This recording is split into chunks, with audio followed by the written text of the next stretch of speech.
My name is Kendra Goffredo. I'm an elite amateur triathlete in the DC area. My father is battling an incurable form of blood cancer called multiple myeloma. And so what I've done is found a way to use my sport of triathlon to raise awareness and funds in the fight against multiple myeloma.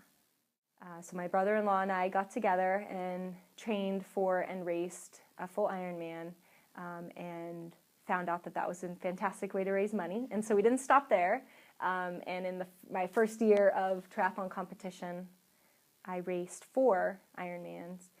Along the way, found out that I had a gift in this sport, and I was able to qualify for World Championship, Ironman World Championship in Kona, Hawaii, and was able to represent the Research Foundation as I crossed the line in Hawaii. So I found success in fundraising. I think it all started with having a name for what I was doing, a name for the cause. So the money that we raise goes to the Multiple Myeloma Research Foundation, also known as the MMRF.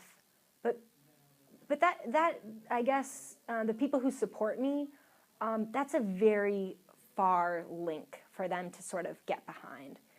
So I introduced this sort of intermediate name or intermediate brand, and all of our money does go directly to them. It doesn't funnel through me, it doesn't funnel through us, but the passion or the cause that my supporters get behind is this team that I created. My brother-in-law and I were the first ones to sort of create this idea. And so my father's name is Tony. My nephews call him Poppy Tony. And so I created Team Poppy Tony. Booz Allen's really big on work-life balance. And so the people who I work with, my close work team, as well as my umbrella sort of admin team, they are all part of Team Poppy Tony. So they all know what I'm doing, and they all support not just the athletic pursuits, but also the charity and the greater good behind what I'm doing. And they all support that. And as well as the people who, my clients, in the client space, they all know what I'm doing as well.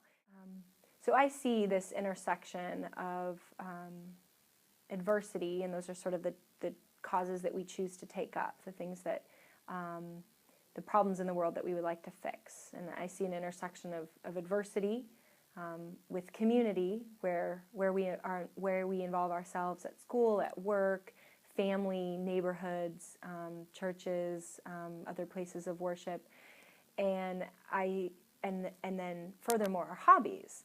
And so I think that with some creativity and passion, the things that we're doing anyway, the commitments that we have anyway, and doing the things that we love to do anyway, our hobbies.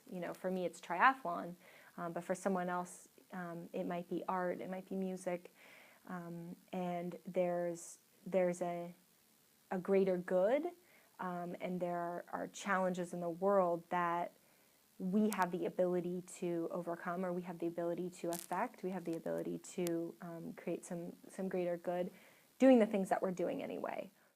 I think just having one's mind open to that possibility, that those things can intersect, that there's a way that they will intersect. 3 years ago, I would not have been able to predict that I would, A, be a triathlete, B, be a triathlete on, the elite level, and C, find a way to use triathlon to create some greater good in the world. I mean, 3 years ago, I never would have been able to predict that I could do that. And so having a student who has his or her mind open to that possibility maybe can find that or can make that happen.